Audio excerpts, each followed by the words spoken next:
this so that we can see others in the room. The Um, audio is fine though. Thank you. Until we get the camera issue resolved, when someone speaks, just announce who you are. Sounds good. We're live, Mr. Calhoun. Thank you. I appreciate it. Let's go ahead and call this meeting to order. Today is Thursday, August 8th, 2024, and this is the Audit and Finance meeting. We're going to call this meeting to order. We will begin with the adoption of the agenda, and I would just want to make one amendment to the agenda to add a public action item for 2D, which would be the creation of an ad hoc committee for a charter review, as stated by our charter. So with that, I would like to adopt the agenda again with that charter review, with the creation of an ad hoc committee for the charter review as item 2D. So we have a motion for that and a second. Second. I'll move for it. All right. So that will be moved by Mr. Grabowski. Is that you on the phone? Correct. All right. And seconded by Ms. Dunmeyer. All in favor say aye. Aye. Aye. The ayes. Any opposed? All right, the ayes have it. We adopted the agenda. We will now move forward to the approval of the minutes from June 4th, 2024. Do we have a motion to approve the agenda, approve the minutes? So moved. So moved. Second. I'll second it. So we have a motion by Ms. Dunmeyer and a second by Mr. Duke. All in favor say aye. Aye. The ayes have, excuse me, any opposed? The ayes have it. Let's move forward to action item 2A, which would be the 2017-2022 capital programs phase 4 sales tax. All right, yes, sir. First item for your consideration is a recommendation for a reallocation of the sales tax program in phase 4. What this is to support the acquisition of new document cameras that are properly interfaced with our Promethean boards. So the older document cameras have a legacy style VGA connection, and this would allow the more modern HDMI connection to the Promethean board replacements. So funds are available in the phase 4 sales tax, and the total reallocation is stated in the agenda item. Trying to get everything pulled up over here as well.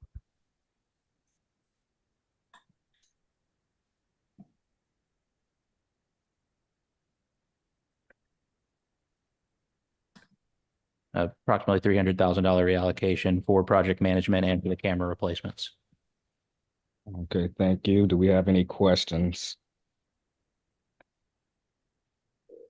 Hearing none, thank you. We'll come back to vote at their public comments. Let's move forward to public action item B, which would be fixed cost of ownership budget reallocation. Yes, sir. This is Jeff Barrow. This is a reallocation to add funds from contingency in FY24 FCO to allow for full design for an additional primary and lower all classroom at Frierson. All right. Do we have any questions? Thank you. Hearing none, we're going to go ahead and move forward to 2C. All right, next item for consideration is a recommendation for adoption of a resolution to authorize the refunding of the Series 2014 installment purchase revenue bonds that were issued by the Charleston Educational Excellence Financing Corporation. So we're at a point in time where it's appropriate to consider a refunding based on timing and based on the interest rate environment that we're in. So there's some information attached to that item that provides a level of analysis that was prepared by our financial advisors.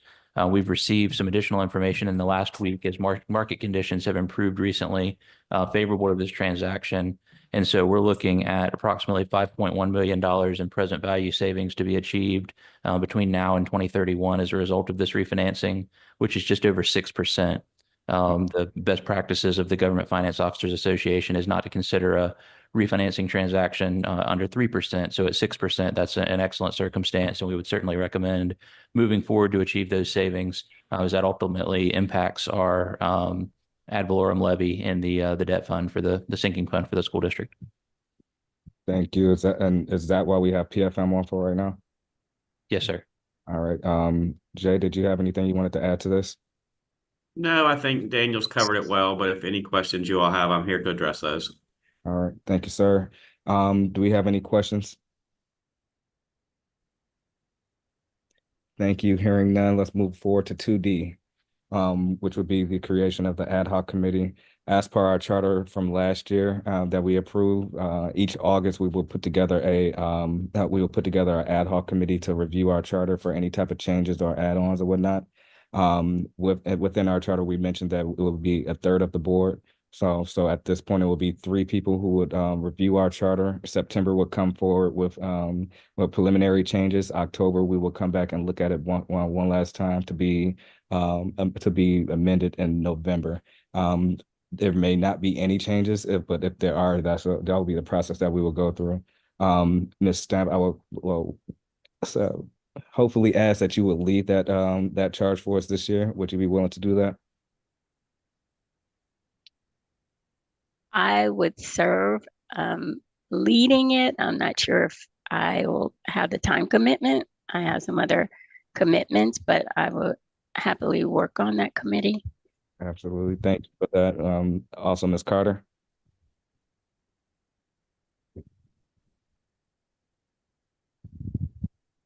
Sure, Mr. Calhoun, I'd be happy to be on that committee.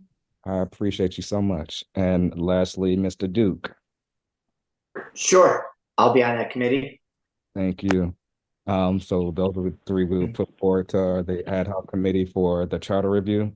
Again, we would this is a 3-month process of looking at the charter, seeing if we need anything to shore up or to add, and then having it ready by November for us to approve for the next chair of the Audit and Finance Committee, whoever that may be, following the elections and the new board, the board that's coming in. All right. So with that, we will I will put forward a motion for Ms. Carter, Ms. Stamp, and Mr. Duke to create the ad hoc committee for charter review. So moved. We have a motion and a second. All in favor, say aye. Aye. Aye. Any opposed? The ayes have it. All right, let's move forward. Then I do apologize. We took that a little bit out of order, but let's go ahead and do we have any public comments? We do not have any public comments submitted virtually or in person.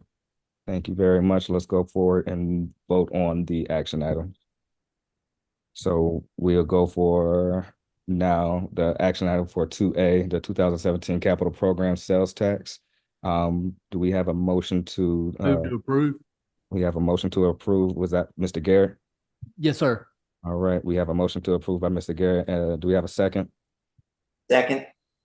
Second by Mr. Duke. All in favor, say aye. Aye. Aye. Aye. The ayes have it. We will next move forward to 2B, which will be the motion to approve the reallocation of funds as shown by the resolution. Do we have a motion? Move to approve. We have a motion by Mr. Garrett, second. And We have a second. I believe that was Mr. Grabowski. All in favor, say aye. Aye. Aye. The ayes have it.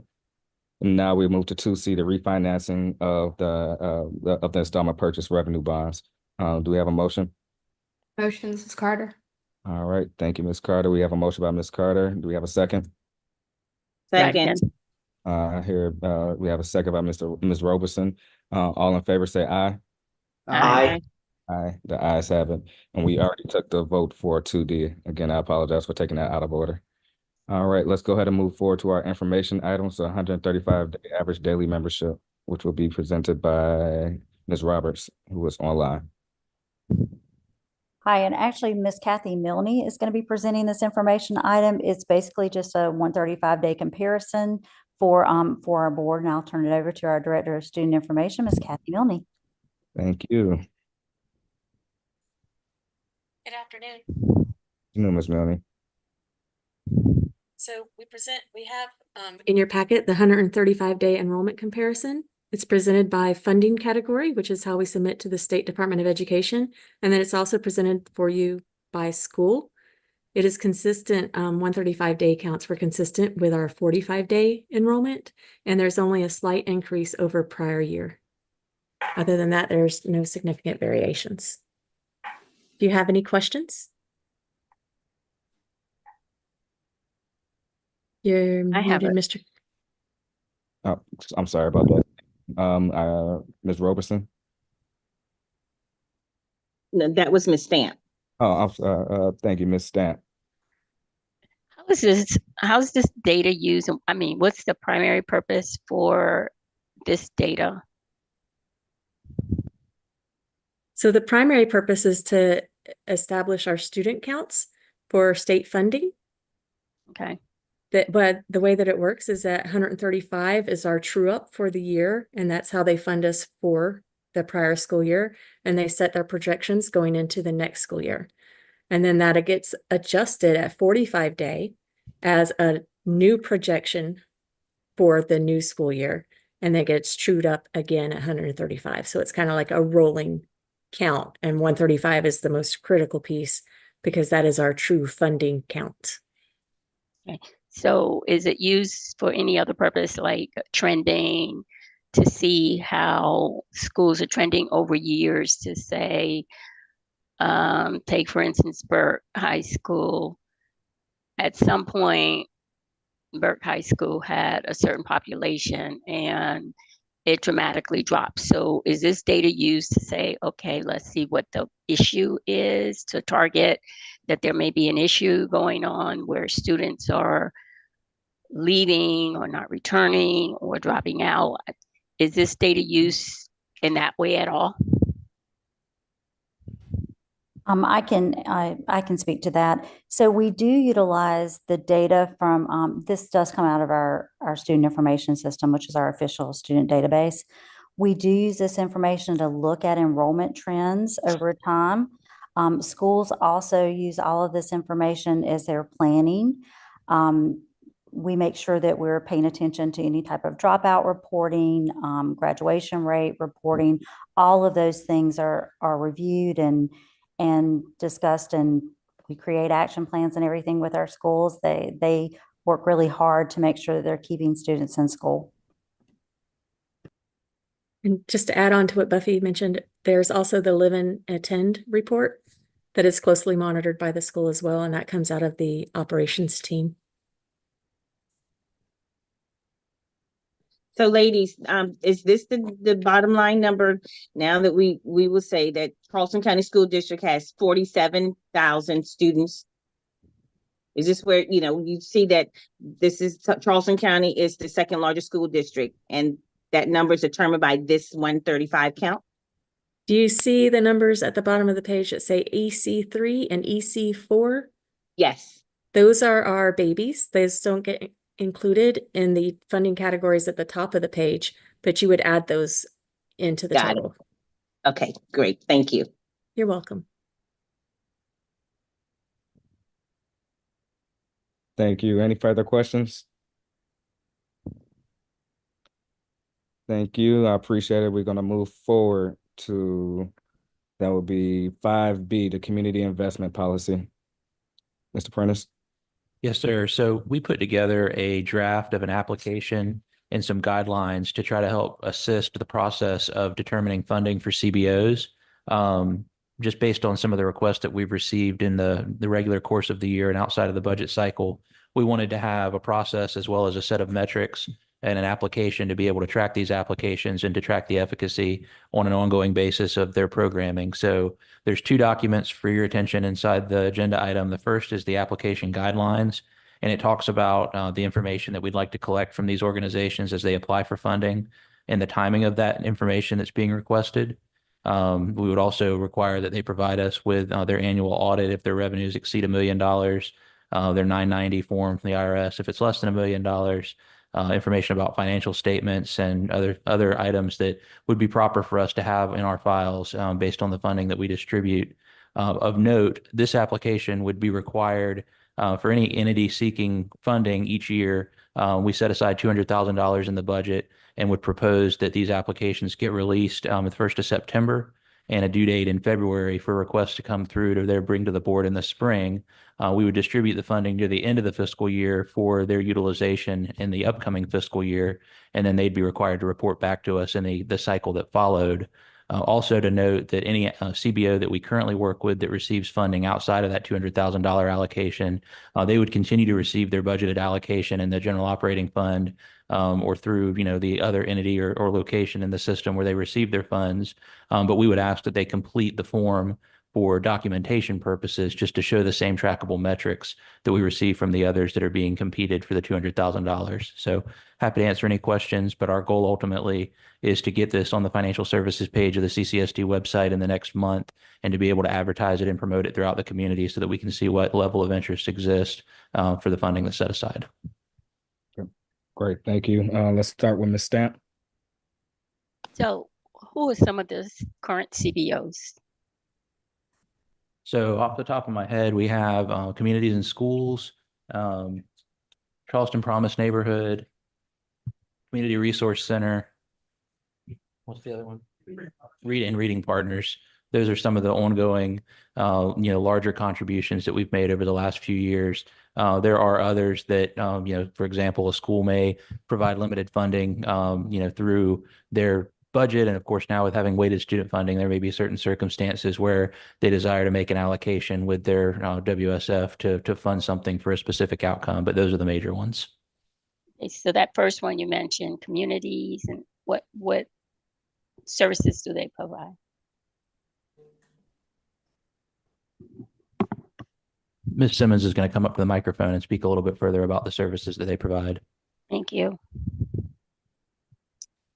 Hi, Ms. Stamp, Hi. and to the entire panel. Community and Schools has been in the district for many years, providing support during the school day in terms of tutoring, various intervention models, but they have relationships, long-standing relationships with many of our schools. Okay.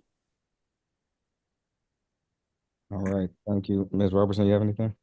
Yes, I didn't know that Community and Schools was a CBO.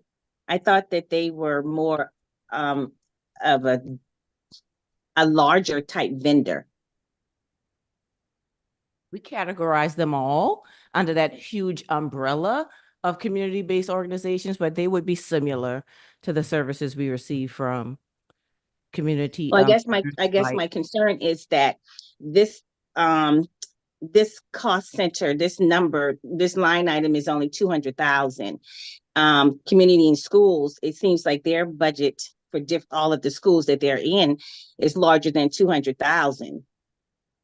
So the 200,000 that we're setting aside would be for competitive consideration for funding for potential CBOs that we're not already working with through dedicated funding in the GOF. So Communities and Schools actually has an annual allocation of $150,000 that they receive centrally from CCSD to support work in various locations. And then there are various agreements that individual schools have sought to struck with the organization. And just to clarify as well, they are a national organization, but they have a incorporated South Carolina chapter. And so that's the group that CCSD is partnered with. Right, that's the group that I know of. And that's why when it was mentioned, I didn't think that they would be in this CBO right here. I would think of Charleston Promise, Community Resource Center, Reading Partners.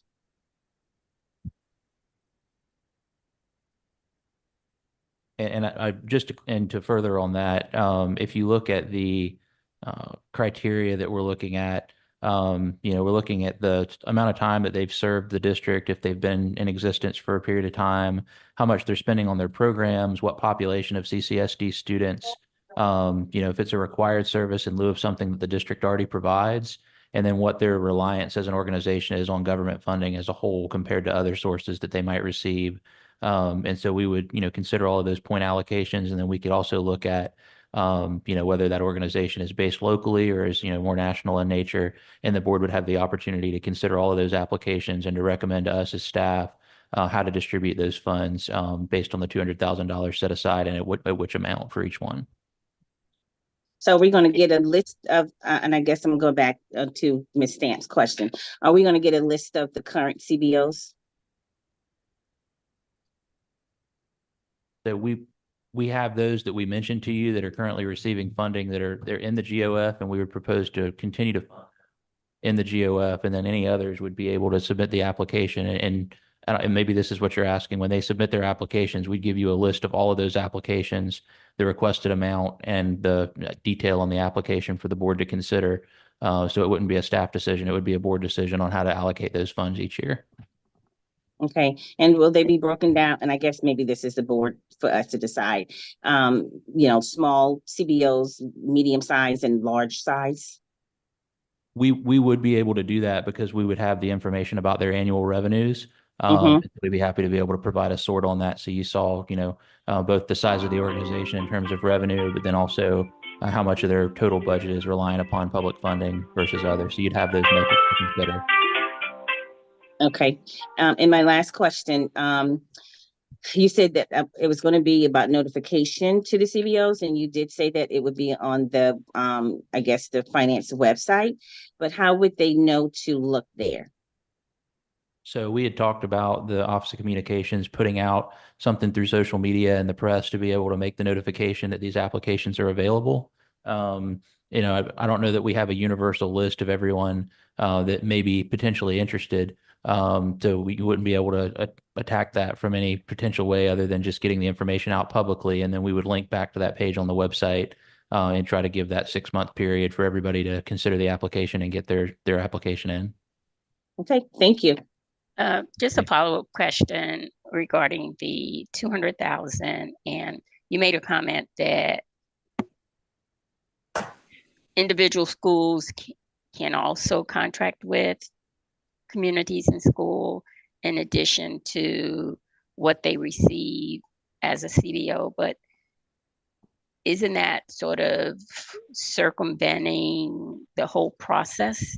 Because even though it may be the individual schools, it's the same pot of money just divvied up to the schools, but it's still overall CCSD funds. So should there not be some type of bridge around that because it sounds like you could easily exceed and still be considered a CBO. You could easily exceed that 200,000. That just, I don't know, that just, for me, that just doesn't feel right. For both communities and schools, as well as reading partners, those are a few of our outfits that have a general operating allotment, if you will.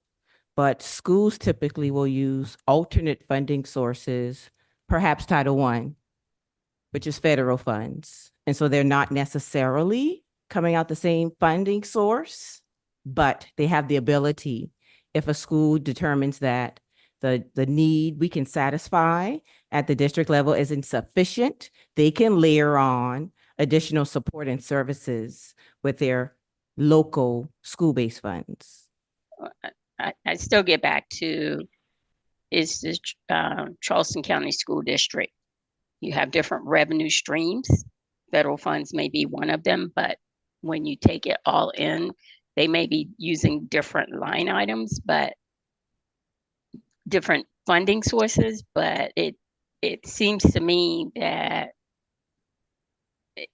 we should have some parameters around, some stronger parameters around this 200,000 and what we allow them to do in addition to receiving the 200,000. That just, it doesn't matter to me what the revenue fund stream is.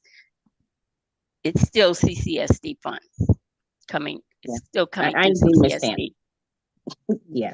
So, Ms. Stamp, part of that, whenever the applications come in, we'd be happy to provide information to the committee and the board on the funds that organization may receive from CCSD across various funding sources so that there would be transparency. You know, Yeah. for example, with communities and schools, they're receiving that $150,000 allocation and potentially individual, principal autonomy decisions on funding from other sources. And so that may be a reason not to consider providing them additional allocation from this Right. $200,000 that's set aside. This Right. $200,000 is new Exactly. funding in order to promote kind of an annual decision process of which type of wraparound services the district may want to partner with based on the ongoing needs at any given point. So with this 200,000 as well, if just because they get the money one year doesn't mean that they'd get the same amount of money the next year. There'd be a complete cycle each year of applications, and the board would consider it each and every year and consider all of those factors at that point in time. And similar to that point, the communities and schools investment may be strong this year, but there may be a lack of school-based partnerships 5 years from now that would drive a different decision if they made a request for this recurring allocation. So we'll provide all that information and transparency to help promote the decision-making. I think that would be great. Thank you. Thank you. I'm sorry, can I get one last question?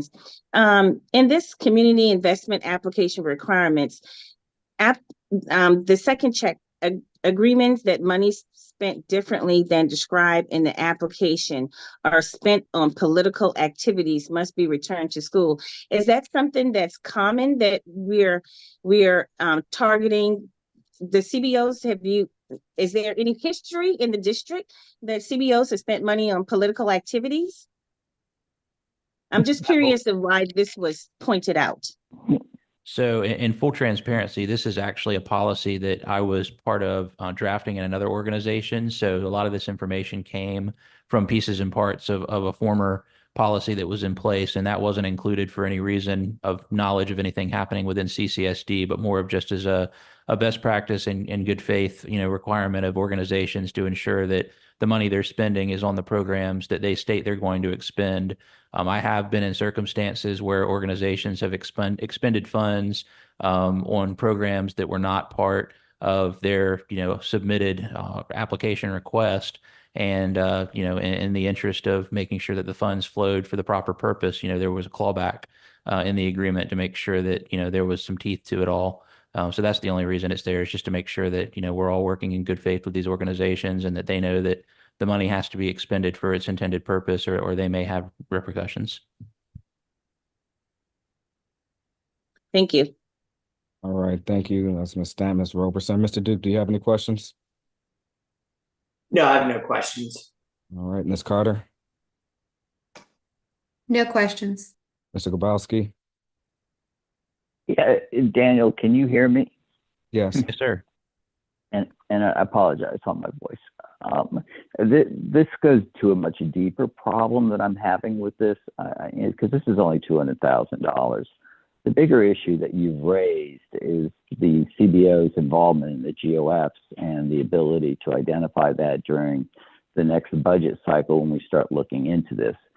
Because I've always been totally impressed in how we can be audited and have no exemptions. It's mind-boggling and inconceivable to me that our auditors never find any exceptions on $1 billion budget. And my biggest problem is that if we have CBOs that are getting line item funding, and where is our ability to audit? I mean, this political question, that's just state policy. I mean, and that's why the state, whenever you go and obtain any funding whatsoever, whether you're a line item or anything, you get raked over the coals. Like I'm getting raked, in the next couple of weeks for funding for 25, 26.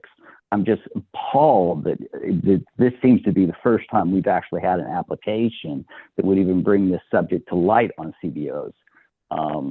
This fact that we have this amount, 200,000 coming up, I can't even imagine what the full amount is used that CBOs are collecting from us and basically are free from audit. I mean, what audit practices are in there for CBOs that are getting money from the general operating fund? I mean, this is what this application just seems to bring to light suddenly, and we're only talking 200,000. Is this a bigger issue? I mean, has the district been operating for years? I know I'm throwing a lot of questions to you, but I'm really kind of taken aback that this is coming out and that there wouldn't have been a procedure that would have been in place for the last, even before ESSER fiasco. So, Mr. Grabowski, it's Anita. you're right in that we are trying to create a system of accountability linked to measures regarding student outcomes for all CBOs. This is particularly timely given the sunset of ESSER and our need to make sure that we're measuring the effectiveness of programs and services offered by third parties in regards to the impact to children. In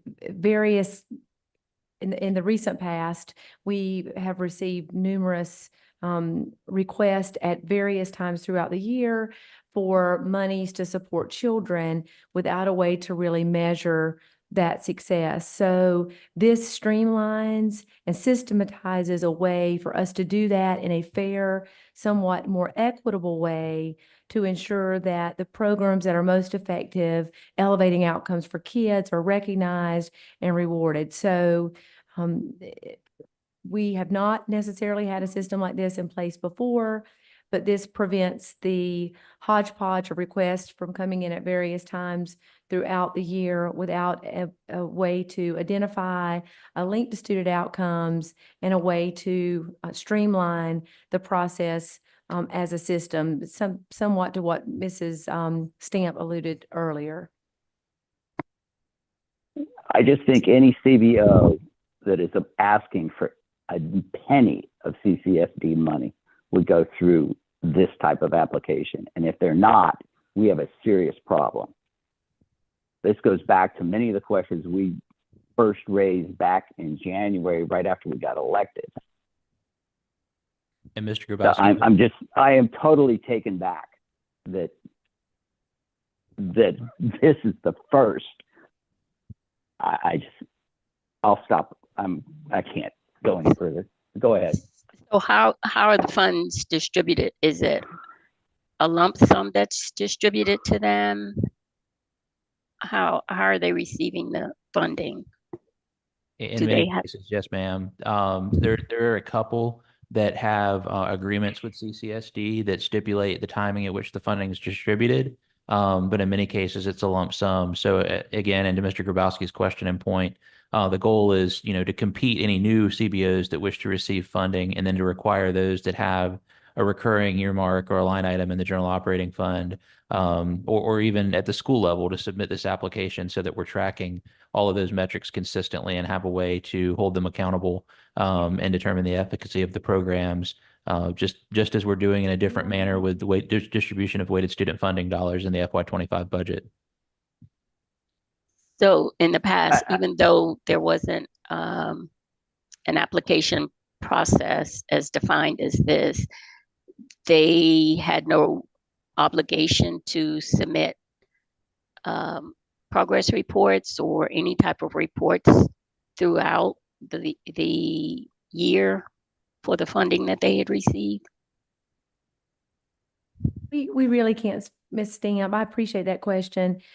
We really don't have much knowledge of that, so it'd be unfair for us to say no or yes or somewhere in the middle. We believe that in some instances, schools did monitor the success of certain CBOs with which they contracted. We've attempted to do so with ESSER, as this body knows, through a fairly objective process. So we can't affirmatively say yes or no, but looking forward, this administration wants to make sure that we are fiscally responsible and accountable, and that we measure the success of all partners, particularly as it relates to kids. And so I want to thank Mr. Prentice and his team for putting together this process for our board to sort of prioritize from their perspective, in alignment with the board goals and guardrails, where they think the most value add is in regards to these partners. Again, thank you for the question. It's very thoughtful, Ms. And Ms. Stamp, going back to your clarification, you're on the right track. I mean, this is something that's seriously got to be looked into, because from what I've seen in the past 2 years of trying to take this apart, is that these CBOs are getting buried within departmental budgets. So we're not seeing this. So Ms. Roberson's correct in saying we should be seeing every CBO's, funding. and how they got the funding and what process they went through. Because this has been, they played around for years with the procurement exemptions, which I hope, and we'll have to go further in on this one, have been totally, removed from being used. But, I see this as a way that it's been circumventing an awful lot of procedures that if you were getting state funding would never have been allowed. So I applaud Mr. Prentice and his staff and Ms. Huggins for taking this approach, but I think this behooves the committee to look at this and ask some serious questions moving forward, that any CBO that is operating within CCSD, they have to go through some type of vetting process, accounting process, and, it's just because there's no way for our auditors to even think of doing an audit that is even credible. I mean, I look back now and I question every audit we've ever done. Thank you. Mr. Garrett? Yes, sir. I just had a quick question with, is there any, I thought the application looked great, but is there any look back at what percentage of the CBOs spend on overhead or fundraising as opposed to operations? Was just one question. And then two, to see if possibly at the next committee meeting that Mr. Prentice would be able to report back. I think 10 years ago, we spent $450,000 a year on 3 different CBOs, and I would imagine that's grown from then. So it's probably in above $500,000 a year now. Just if you could possibly report back on what the board spends on CBOs per year. And like not indeed, just like X amount is spent per year. And you have a good memory on the 450 because it is 450 between the 3 that I mentioned. Okay. It's 150 each, and that's Okay, still a all right. recurring line item in the budget. Okay. So that's at least stayed flat and hadn't gone up with inflation. So yeah, with that, thank you, Mr. Garrett. With sir. that, get a report on the can we get a report on the CBOs that we have in place right now? So as we move forward with this new model, we can start to gauge it year over year. Yeah, we can look in our system and determine probably by vendor type. We'll report back on anything that sticks out beyond what we know at the highest level of the organization that we're spending centrally. Thank you. And Yeah, and to one Mr. Garrett's point, I want to stick with Mr. Garrett for a second. I think I agree with him, and I think it's on the application number 13C.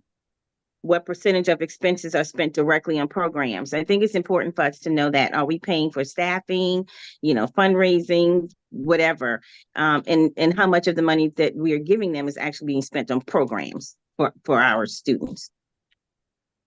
And I do appreciate the comments on that. And I think it would be appropriate to add a D that would be the amount that they're expending on fundraising activities in the organization. So that would differentiate between programs and the other reliance on government funding category as well, just to give us some more detail. And of course, whether it be the 990 or their formal return, we would have a IRS-driven categorical breakdown as well by requiring that information to be able to dig into it even further beyond just the application. And Daniel, I do want to thank you for this as well. This is this is needed and necessary. thank you. My final question would be, before it gets to the board, what would be the vetting process with this through the staff of what actually makes it to us?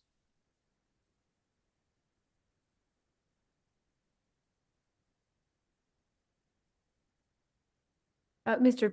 Calhoun, in the process of creating this and thinking through it with senior level officers, the thought process is that the cabinet would vet this and then bring it to the board as an agenda item for consideration and approval based on what we believe to be the needs of the district are, and again, aligned with the board goals and guardrails. So it'll go through cabinet and then come to us, so we won't receive something from an organization that really was not going to be No, doing. sir. No, sir, we'll try to honor your time and vet those things internally before they reach you. Okay, and will they come to the committee first or go straight to the board? Inevitably, the board will take action on this item. Thank you. We will move forward. Any further questions? All right, thank you, everyone. Moving forward to 5C, which will be WSF monthly budget report template. Yes, so during the budget process, one of our objectives was to put together a new budget report that would be presented to the board monthly on the weighted student funding implementation. So what you're seeing in the attachment, I want to give a significant shout out to our business intelligence team and IT. They put together an interactive dashboard through one of our applications internally that pulls this information live out of our accounting system. So we tried to create something that was visual. And of course, what you have in here today is just a PDF. There's no real data in it yet. So we just wanted to show a template of what it would look like for the July month-end report that we'll bring forth in the next month during the September audit and finance meeting. But we've broken it down by each learning community in terms of the amount remaining based on each school within that learning community. And then we've also looked at each school location based on the percentage that they've used. So when you actually have data fed in there, you'll be able to see kind of a ranked comparison of how much each school has used throughout the year and each month throughout the year. You know, as we get closer to the midpoint of the year, be able to compare that to determine how the funds are flowing and how much is being used. And then at the very last piece of this is a more tabular detail. This is on page 4. It shows the location and a description, the original and revised budget. So the revised budget is actually the amount that each location received. And you'll see at the very bottom that totals up to the $32.8 million that was approved in weighted student funding. As they submitted and received approval for their assurance forms, those dollars would move over to the allocated budget. And so that would mean, you know, of the amount that they received, this is the amount that they've received approval to spend based upon an approved assurance form that's been through their level leader. And then once it's allocated and they've encumbered the funds either with a contract or with a salary associated with a position, you would see how much is encumbered and then how much is expended at that point and ultimately how much remains. So we really wanted to show that breakdown between what was received by each location and what they actually had vetted through an assurance form to spend, because 6 months through the year, if they have a significant amount that's in their budget that hasn't been allocated, that could potentially point to a concern that needed to be addressed. So that's the level of transparency we wanted to provide. This will come to the board in kind of a frozen monthly report, but then we also would like to put the information out transparently as well, since it'll be more interactive in nature. And for the sake of Mr. Garrett, who's joining us for the first time today, and Mrs. Carter, who I believe is joining, the weighted student funding formula is our efforts internally to ensure that we equitably address the needs of students, particularly pupils in poverty, students with disabilities, and multilingual learners. And so schools earned a wallet. All schools earned a wallet from which they could utilize funds for positions and our programs to support some of our most needy children in our attempts to elevate the achievement of all. If you have questions about that or need additional background, Mr. Garrett, Ms. Carter, or anyone else on the call, we're happy to provide that to you. Thank you. Do we have any questions?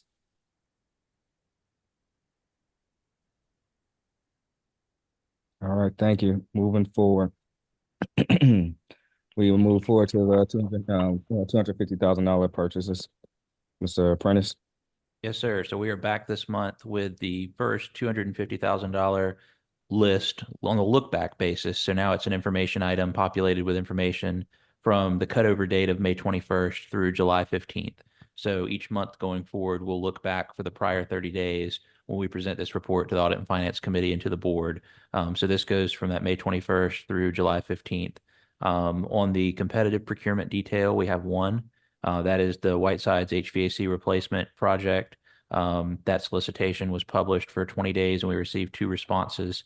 And those contracts have all been vetted through the appropriate parties. So that's the only new competitive procurement that occurred during that time frame. And on the second page, we have 8 other procurement methods. So North Charleston High School purchased some furniture on state contract.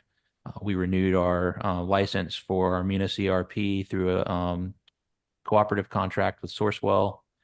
The next 3 were existing contracts that had previously been procured that were in a renewal phase for university instructors and Encore Technology Group.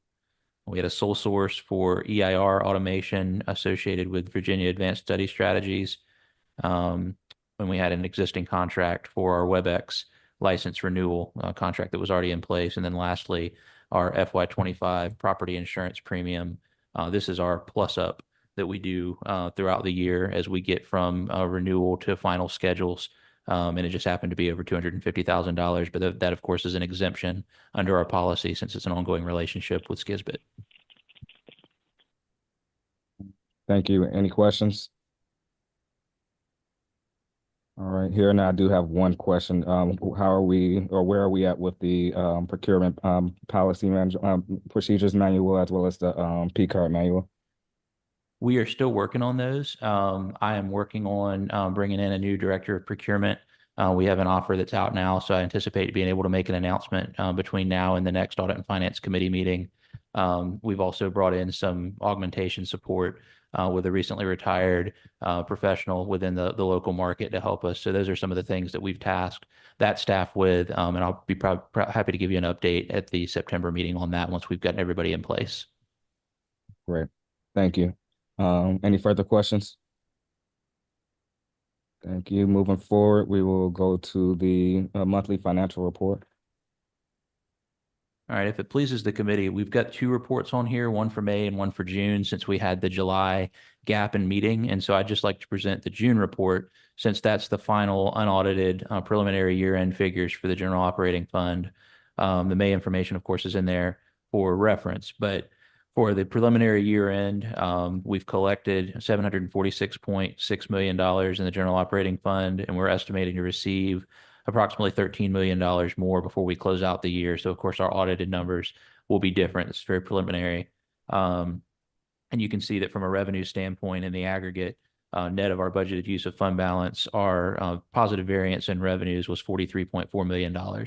So ultimately, the local sources variance was the most significant, $55.7 million variance, and local property taxes being the lion's share of that positive variance. And as we discussed in the budget process, we've taken some steps to do a higher level of analysis and refinement of those budgets and are working with the county auditor's office to make sure that we get updated reports going into September. So we'll continue to update the board on those estimates as we update our forecast. On the expenditure side, we're looking to come in under budget by about $9.4 million. So all in about $52 million revenues over expenditures at year end, which would be a contribution to our fund balance. As you recall, during the budget process, we had targeted $42 million was our goal to line up our use of fund balance in the adoption of the FY25 budget. So we'll end up having about $10 million extra that feeds into the long range forecasting model to support future year initiatives as we continue to refine that. Thank you. Any questions? My only question would be, request would be from, can we, I guess at the next committee meeting, can you give us the forecast with the $10 million added into it? Talking about the updated forecast? The updated forecast with that we had during the budget process. Could you go to just toss an extra 10 million in there and show it to us when you do the monthly financial report? Sure. We could put in the preliminary year-end numbers into that model and just show how it differs. I will say, and I think this information was sent out in a board update, we are working on a more detailed forecasting model. And so that'll have a number of different scenarios and sensitivity analysis considerations to be able to launch over the next couple of months. So that'll ultimately change the format a little bit of the way the forecasting model works going into FY26 budget planning. But I'd be happy to share the current template that we used during budget to show you how that changed. Thank you. Excuse me. Thank you. All right, let's go ahead and move forward to the monthly capital projects report. Is that Ms. Castillo? Yes, good afternoon. Hey, how are you? I'm fine. How are you? Making it. Hope everyone's doing well and weathered the storm well. As Mr. Prentice mentioned, we are including our May report along with the June report. So I too would like to just present the June report. Our most recent sales tax collections were 93,000 above our 2% projected growth.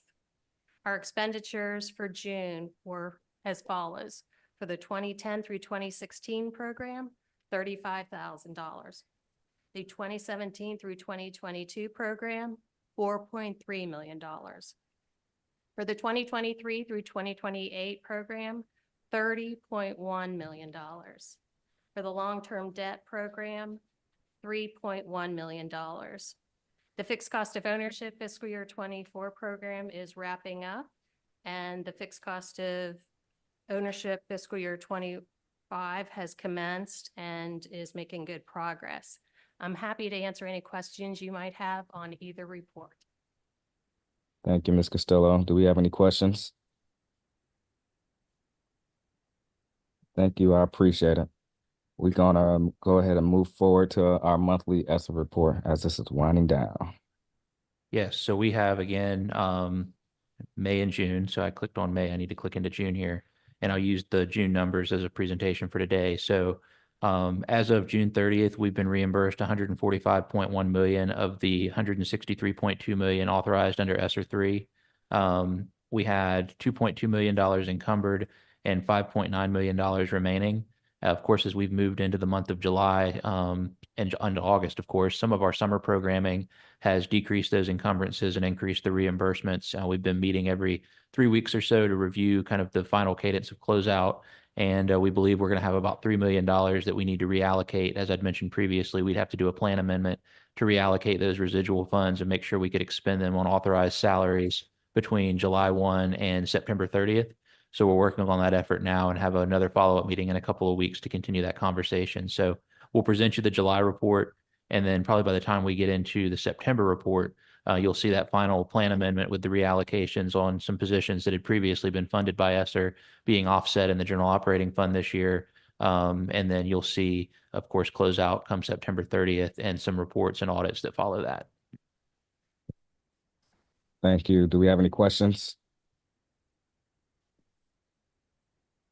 I'm not sure if this, I think I have more of a comment than question, but with just listening and seeing reports in the news, individuals losing their jobs over issues with ESSER funds, how confident or how much confidence can we put into these numbers that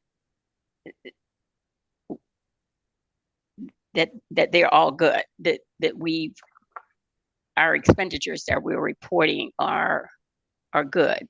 Because just based on just some of the stuff I've been reading and seeing in the news, it's like, okay, should this whole ESSER, all these expenses be re-audited? Will we have to pay any money back because we may have things we've incurred costs that we shouldn't have? I'm just real leery about these numbers and how much confidence we can put in these numbers. And Mr. Prentice, before you answer that, I do want to remind everyone we did approve the new audit plan, and the ESSER audit was one of the first ones coming up as well. So as you answer this, Mr. Prentice, can you give us an update on where we are with the new ESSER audit and PO that went out? Yes, sir. So the internal audit request for proposals is out on the street. So that's working as we had advised the board after the approval of the internal audit plan. We do have to go through our fiscal year 24 audit, which would bring us through June 30th, aligned with this report for ESSER. And then we would have to go through a fiscal 25 audit at the end of fiscal 25 for that last 3 months. But with ESSER in general, the way the program is set up, the state educational authority, being the State Department of Education, receives the funds as a direct recipient from the federal government. And then we only receive the funds after we've vetted the expenditures and submitted a reimbursement request. So we've gone through recently our ESSER 2 audit. We did not have to pay anything back. As a result of that audit, there were a couple of small, when I say small, we're talking less than $100,000 adjustments that had to be processed against a couple of our charter schools. And so those were transmitted to us, but we're just a pass-through entity for the charter schools, and we just had to handle receiving the reimbursements from them and pushing them back to the state. But with our ESSER 2, we didn't have to reimburse anything.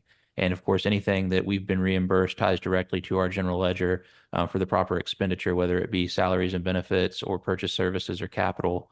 So at this point in time, we don't have any positions that are being funded by ESSER in the budget. Everything that exists in CCSD as of July 1 is funded by a new funding source, whether that be the weighted student funding or the GOF or another special revenue fund. What I was talking about was simply that in order to ensure we could expend every last dollar of ESSER, we were going to offset some of those positions' salaries this year with the last of the ESSER dollars, so that when you look at that September 30th report, it shows you $163.2 million has been received, and that same amount's been reimbursed. And then we would have more information about the audit through June 30th, probably around November or December of this year for you. Thank you. Do we have any further questions?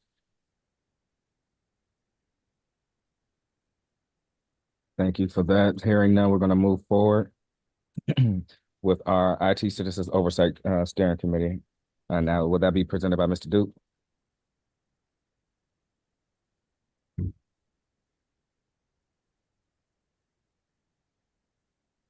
Or is that Kenna?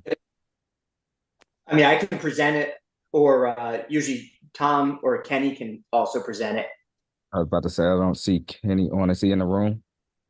They're not. And Mr. Calhoun, I attended the meeting. This was my first one since the IT department transitioned over to financial services. So, Mr. Duke, if it pleases you, I'd be happy to go through it, or you're welcome to do the same either way. No, you can go. You can go through it, and I can add anything if need be. Okay, sure. So, as I mentioned, this was the first one that I had attended, the first one that Kenny had attended, Mr. Buckeaster in his role as the executive associate of IT. So we went through the budget for FY25 and the structure of the team. We were also provided with an update on IT security. So as I go into those categories in the minutes that they put together for us, there are 51 FTEs in the IT department. As I think everyone knows, partial funding for some of those FTEs come from our fixed cost of ownership program as they support the deployment of those projects. For FY25, the largest part of the FCO budget is software that was approved by the board at 48%. And then you can see the categories that fall down there as follows through. Of course, we spend a significant amount on refreshing student devices as well. That's the second largest. In the phase 5 sales tax, student devices is the largest component there, with the expenditure on classroom displays, predominantly those Promethean boards and ancillary related equipment being the second largest category. I'm impressed that the way that the FCO and the sales tax program works with the life cycle replacement plan and everything that's in place allows us to ensure that our technology remains fresh, and rolling stock replacement is a really critical part of planning for financing. So that was encouraging to see all of that in place. Of course, the way that IT is structured now, we have our technology support department, which is your help desk and the associated field support and projects. We also have network operations, and then with the restructure, the business intelligence department has been rolled from financial services as a direct report up to the CFO into IT as a direct report to the executive associate. So we'll be providing more information on that in future Citizens Oversight Steering Committee meetings as they're all together. So we have really been, over the last quarter, been supporting the rollout of devices for teachers and new hires as they come through orientation. We also touched on the fact that devicing now has been changed in terms of how it's issued. Those that have been here for a while may know that devices were previously issued and kind of stayed with the position. The way we handle that now, a device is issued to the employee, and if the employee moves from one location to the other, that device follows them until they exit the system or the device is up for refresh. So that makes it easier for us to understand how devices are flowing and to keep up with things from a management standpoint.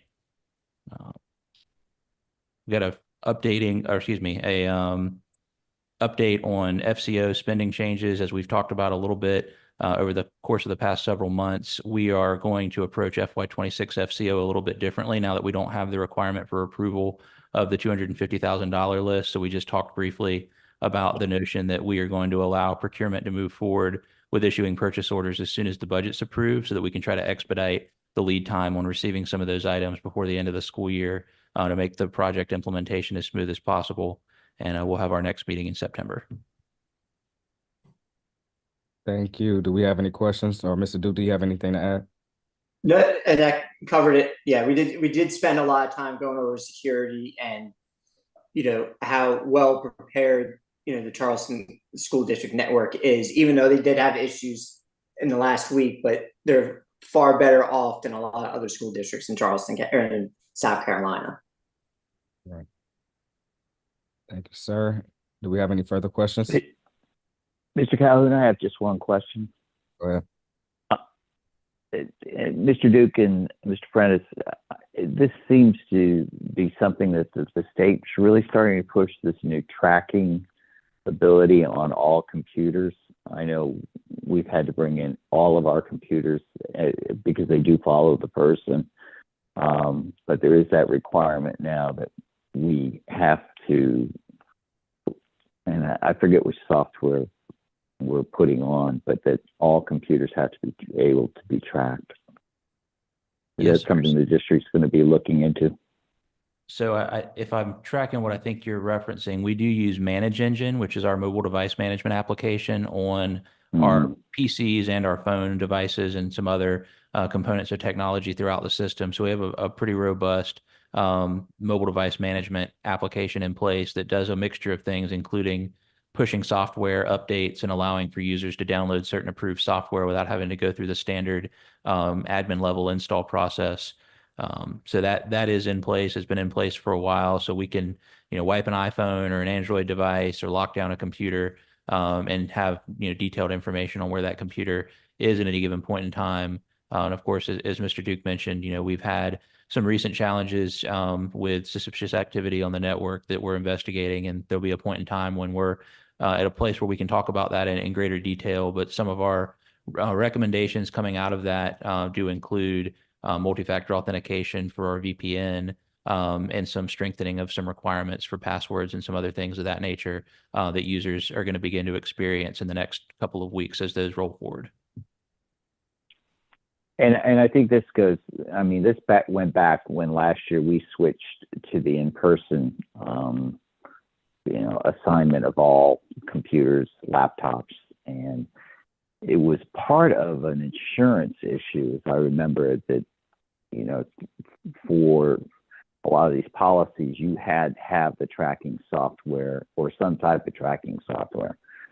I know with the Apples, it wasn't any big deal. It was mostly everything else non-Apple that we were having pulled back in and put in on these new tracking software. So it wasn't just tracking the use and being able to, limit what was being loaded onto the computers. And I know that has been a big issue this year in making sure that no one had that capability. It had to go all through, administrative approval to download anything onto a computer. But it was actually on to more of being able to locate certain equipment and where equipment was going. I think tracking the instrument is very important, but what's even more important, I feel, what the school district does is they're able to, if they know that a laptop has been stolen, that they're able to wipe and lock down that computer. So pretty much, even though it's stolen, it's useless to ever who took it anyway. They're not going to be able to get the information off of that computer. And that becomes the most important, especially now where most of these computers, most of your stuff is all in the cloud anyway. So if you got a computer, most sensitive information in most organizations shouldn't be saved locally. It should be saved somewhere in a network or in the cloud. So if that device is taken, and even if they can break into the hard drive, they wouldn't get to much. And to Mr. Rossi's question, we do also have an asset management system. So we log the values and the useful life and the remaining life of all those assets, which ties to that asset tag that's affixed to the top of laptops and on the side of computers, for example. Thank you. All right, I appreciate it. We're going to move forward, and with that moving forward, we are going to announce our next upcoming meeting for the committee, not the committee as a whole. What meeting are we in? The audit, which will be September 3rd, 2024. And before we adjourn, Ms. Tolbert, if you're in the room, can you, since we have a new configuration of this committee, can you send each member the contact information of all the committee members that we have on here? I see. Yes, sir. She's nodding her head and acknowledged she'd be happy to do so. So let's recirculate our contact information, be it phone numbers and emails, and we can move forward from there. Again, our next meeting is September 3rd, and I look forward to seeing you all there. I would say let's adjourn. Thank you all. We appreciate it.